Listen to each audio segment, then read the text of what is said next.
আসসালামু আলাইকুম প্রিয় ষষ্ঠ শ্রেণীর শিক্ষার্থীরা, আমরা তোমাদের ইতিহাস ও সামাজিক বিজ্ঞান বার্ষিক পরীক্ষার আমরা তোমাদের ইতিহাস সামাজিক বিজ্ঞানের যতগুলো সৃজনশীল এবং এমসিকিউ হবে সবগুলো তোমাদেরকে দিয়ে দিব। আর এর উত্তর সহ দিয়ে দিব। তোমরা আমাদের ভিডিওটা দেখতে পারো, দেখলে তোমরা সবকিছু শিখে যাবে। আর তোমাদের অন্য কিচ্ছু পড়তে হবে না, বোর্ড বইও পড়ার দরকার নেই, অন্য কোনো গাইড টাইড কিচ্ছু পড়তে হবে না। এই ভিডিওটা দেখলেই তোমরা সবকিছু শিখে যাবে একটার পর একটা। আমি পার্ট বাই ক্লাস 1 ক্লাস 2 করে দিব। তোমরা 3টা থেকে 4টা ক্লাস হবে। অধ্যায় ভিত্তিক আমি রেডি করেছি প্রশ্নগুলো, কারণ সৃজনশীল তোমাদের অধ্যায় ভিত্তিক থাকে। তাও তোমরা অধ্যায় ভিত্তিক এভাবে শিখবা। দেখো কি বলছে, ক্লাস 1-এ তোমরা শিখবা হলো প্রকৃতি সংরক্ষণ কার্যক্রম, এই চ্যাপ্টারের এমসিকিউ।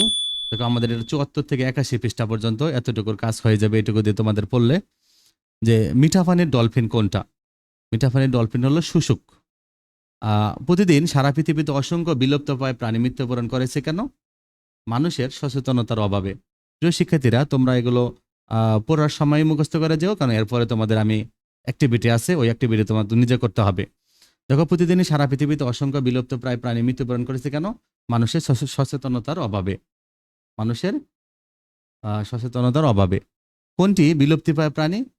যে উত্তর হলো বেঙ্গল ফ্লোরিকান, হায়েনা, ময়ূর, নীলগাই, বনরুই আর হলো স্লথ ভালুক। এ কটা নাম মনে রাখবা। মাত্র 100 বছর আগেও এরা কাক ও শালিকের মতো ঘুরে বেড়াতো সাভারসহ সারা দেশে শালবন ও অন্যান্য বনাঞ্চলে। কোনটি? ময়ূর। প্রকৃতি ও পরিবেশের সংরক্ষণের জন্য কিসের মাধ্যমে কার্যক্রম গ্রহণ করতে পারি? সক্রিয় নাগরিক ক্লাবের মাধ্যমে। চারপাশে সবুজ রং যখন উধাও হয়ে যায় তখন কি রং ছড়িয়ে পড়তে শুরু করে? বাদামি রং। কোন বিভাগের লোকজন ও লাইব্রেরি বনের পশু পাখি আর গাছপালা নিয়ে কাজ করে? বন বিভাগের। বনে গেসোবাগ, বনবিড়াল, শিয়াল এসব প্রাণীর সংখ্যা দ্রুত কমতে থাকে।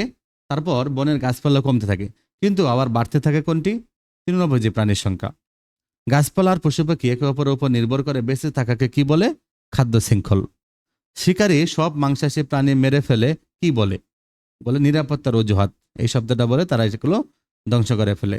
প্রিয় শিক্ষার্থীরা, এই কটা এমসিকিউ তোমাদের প্রকৃতি সংরক্ষণ কার্যক্রম থেকে হবে। তো তোমরা এমসিকিউ গুলো এখানে প্র্যাকটিস করতে পারো। দেখো আমি এমসিকিউ এখানে দিয়েছি, এই কটা এমসিকিউ পড়লেই হবে এই অধ্যায়ের। যে মিঠা পানির ডলফিন কোনটা? তাহলে তোমরা জানো উত্তর কোনটা। মিঠা পানির ডলফিন হলো তোমরা জানো শুশুক। প্রতিদিন সারা পৃথিবীতে অসংখ্য বিলুপ্তপ্রায় প্রাণী মৃত্যুবরণ করেছে কেন? কারণ হলো সচেতনতার অভাবে। কোনটি বিলুপ্তপ্রায় প্রাণী? তোমরা জানো বেঙ্গল ফ্লোরিকান, স্লথ ভালুক, হায়না, তিনটাই। তাহলে সবগুলোই উত্তর। মাত্র 100 বছর পূর্বে কাক শালিকার মতো ঘুরে বেড়াতো তোমরা জানো ময়ূর। প্রকৃতি ও সংরক্ষণের জন্য কিসের কার্যক্রম গ্রহণ করতে পারি আমরা? নাগরিক ক্লাবের। তাহলে আমি এটা এমসি গুলো তোমাদেরকে দিয়ে দিয়েছিলাম। দেখো, চারপাশে সবুজ রং উদাও হয়ে শুকনো খটখটে কি রং ছড়িয়ে পড়তে শুরু করলো? তখন হবে তোমাদের হবে বাদামি রং। ওকে, পরলো হবে, নটা হবে না, দন্ত নটা হবে না। কোন বিভাগের লোকজন বনের পশু পাখি আর গাছপালা নিয়ে কাজ করে? বন বিভাগের। গাছপালা আর পশু পাখি একে অপরের উপর নির্ভর করে বেঁচে থাকাকে কি বলে? খাদ্য শৃঙ্খল। এভাবে তোমরা এই কয়টা এমসিকিউ পড়লেই অধ্যায় শেষ হয়ে যাবে। প্রিয় শিক্ষার্থীরা, এভাবে আমরা তোমাদের সারা বইয়ের পুরা বইয়েরই সবগুলো সাবজেক্টের বইয়ের এমসিকিউ গুলো দিয়ে দিব। অল্প বেশি এমসিকিউ হবে, তোমরা এমসিকিউ গুলো পড়ে ফেলবা। আবার পরীক্ষার আগে আমি তোমাদেরকে পরে একসাথে এমসিকিউ গুলো করে দেবো। এখন তোমরা অধ্যায় ভিত্তিক যেহেতু তোমাদের এখনো লং টাইম আছে বার্ষিক পরীক্ষার, আমি অধ্যায় ভিত্তিক আকারে সব সাবজেক্টের এমসিকিউ প্লাস সৃজনশীল যা হবে দিয়ে দিচ্ছি। এগুলো শিখে ফেলো। এখন থেকে আমি প্লে লিস্ট আকারে দিয়ে দেবো, তোমরা সেখানে থেকে শিখতে পারবা। তা তোমাদের সব শেখা হয়ে যাবে, পরীক্ষা তোমাদের অনেক ভালো হয়ে যাবে। দেখো, এই যে জ্ঞানমূলক প্রশ্ন কি হয় তোমরা জানো, সৃজনশীলকে জ্ঞানমূলক থাকবে, ছোট প্রশ্ন থাকে ক নাম্বারটাতে। তো জ্ঞানমূলক প্রশ্ন উত্তরগুলো কিভাবে দিবা? মিঠা পানির ডলফিন কোন? সৃজনশীলের কিন্তু কতে জ্ঞানমূলক প্রশ্ন থাকে। হ্যাঁ, তাহলে মিঠা পানির ডলফিন কোনটা? শুশুক। তোমরা জানো, আমরা এগুলো পড়েছি। সারা পৃথিবীতে অসংখ্য বিলুপ্ত প্রাণী মৃত্যুবরণ করেছে কেন? দেখো, জ্ঞানমূলক প্রশ্নগুলো এভাবে লাইন দিয়ে লিখতে হবে, খালি উত্তরটা লিখলে চলবে না। সারা পৃথিবীতে অসংখ্য বিলুপ্ত প্রাণী মৃত্যুবরণ করেছে কেন? কারণ হলো সারা পৃথিবীতে অসংখ্য বিলুপ্ত প্রাণী মৃত্যুবরণের কারণ হচ্ছে মানুষের সচেতনতার অভাব। বিলুপ্ত প্রায় প্রাণী কি? যে সকল প্রাণী প্রকৃতি থেকে ধীরে ধীরে হারিয়ে যাচ্ছে তাদেরকে বিলুপ্ত প্রায় প্রাণী বলে, যেমন বেঙ্গল ফ্লোরিকান, হায়েনা, ময়ূর, নীলগাই, বনরুই ও স্লথ ভালুক। তোমরা অধ্যায়টা রিডিং করলে দেখবে এই কথাগুলো পেতা। কে আগে কাক শালিকার মতো ঘুরে বেড়াতো? ময়ূর আগে কাক শালিকার মতো ঘুরে বেড়াতো। শালিক বানানটা ক হবে, বাট বইয়ে খ আছে, এই জন্য আমি খ দিয়েছি, বাট ক হবে। কোন বিভাগের লোকজন ও লাইব্রেরি বনের পশু পাখি আর গাছপালা নিয়ে কাজ করে? বন বিভাগের লোকজন ও লাইব্রেরি বনের পশু পাখি আর গাছপালা নিয়ে কাজ করে। খাদ্য শৃঙ্খল কি? খাদ্য শৃঙ্খল হলো একটি প্রক্রিয়া যেখানে এক জীব অন্য জীবকে খাদ্য হিসেবে গ্রহণ করে, সেভাবে একাধিক স্তরে খাদ্য প্রবাহিত হয়। প্রিয় শিক্ষার্থীরা, এভাবে ক নম্বর উত্তরগুলো তোমরা মুখস্থ করে ফেলবা। তাহলে এই অধ্যায়ের জ্ঞানমূলক যে এর বাইরে আসবে না, এগুলো থেকেই তোমাদের জ্ঞানমূলক আসবে। তারপরে দেখো অনুধাবনমূলক। অনুধাবনমূলক প্রশ্ন, তোমরা আমার সৃজনশীল কিভাবে উত্তর লিখতে হয় সেই ভিডিওটা যারা দেখেছো তারা জানো যে অনুধাবনমূলক কিভাবে প্রশ্নের উত্তরগুলো লিখতে হয়। আমি এখানে এই অধ্যায় থেকে মাত্র 6টা অনুধাবনমূলক প্রশ্ন আছে। খাদ্য শৃঙ্খল বলতে কি বোঝো? শিকারীরা কেন মাংসাশী প্রাণী মেরে ফেলে? মাংসাশী প্রাণীর সংখ্যা কমলে তৃণভোজী প্রাণীর সংখ্যা বাড়ে কেন? কয়েকটি বিলুপ্ত প্রায় বন্য প্রাণীর নাম লেখো। বৃষ্টি নদীর পানি কমে গেল কেন?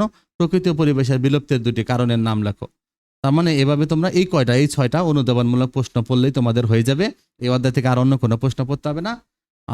তারপরে দেখো আমি এর উত্তরগুলো দিয়ে দিচ্ছি, তোমাদের নেক্সট 2য় নম্বর ভিডিওতে তোমরা উত্তরটা পেয়ে যাবা।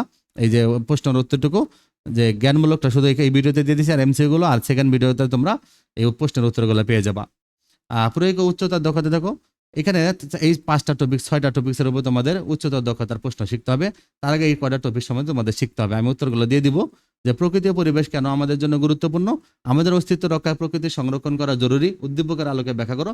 তোমাদের একটা উদ্দীপক থাকবে, সেই উদ্দীপকের আলোকে এটা লিখতে হবে। আমি সৃজনশীল আকারে দিয়েছি, তোমরা বুঝতে পারবে এরপরেই।